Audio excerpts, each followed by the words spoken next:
வடக்கு, வடமத்திய, மத்திய சப்ரகமுவ மேல் மற்றும் வடமேல் மாகாணங்களிலும் அத்துடன் காலி மற்றும் மாத்தறை மாவட்டங்களிலும் இடைக்கிடையே மழை பெய்யக்கூடும்.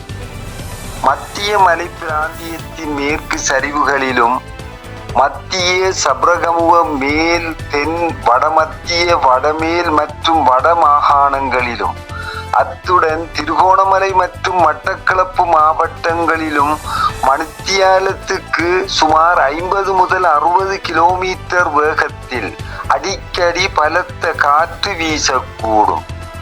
பலத்த காற்று மின்னல் தாக்கங்களும் ஏற்படக்கூடிய சந்தர்ப்பங்களில் பொதுமக்கள் அவதானத்துடன் செயற்படுமாறு கேட்டுக்கொள்ளப்படுகின்றனர்.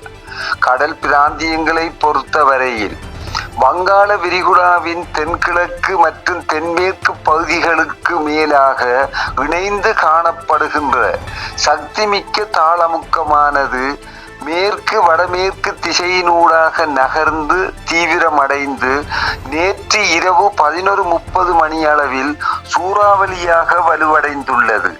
இதற்கு மொந்தா என பெயரிடப்பட்டுள்ளது.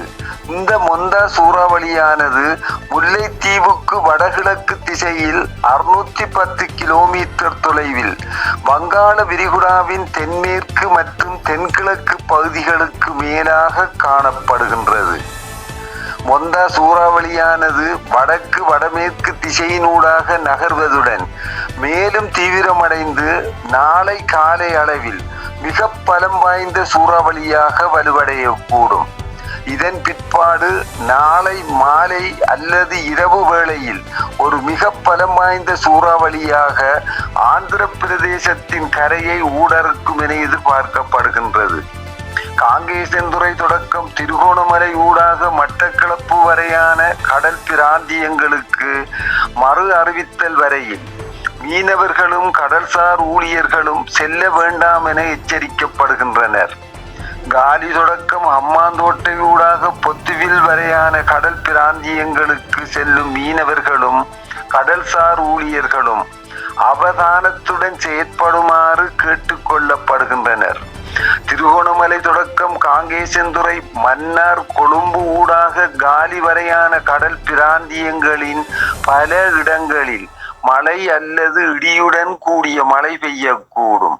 கடல் பிராந்தியங்களில் மணித்தியாலத்துக்கு 30 முதல் 40 கிலோமீட்டர் வேகத்தில் மேற்கு திசையிலிருந்து காற்று வீசும்.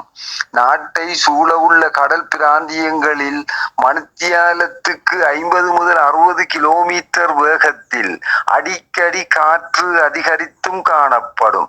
இவ்வாறான சந்தர்ப்பங்களில் கடல் பிராந்தியங்கள் ஓரளவு கொந்தளிப்பாக அல்லது கொந்தளிப்பாக காணப்படும். ஆனால் இடியுடன் கூடிய மழை பெய்கின்ற சந்தர்ப்பங்களில் பலத்த காற்று வீசுவதுடன் அவ்வேளைகளில் கடல் பிராந்தியங்கள் தற்காலிகமாக மிகவும் கொந்தளிப்பான நிலையில் காணப்படும்.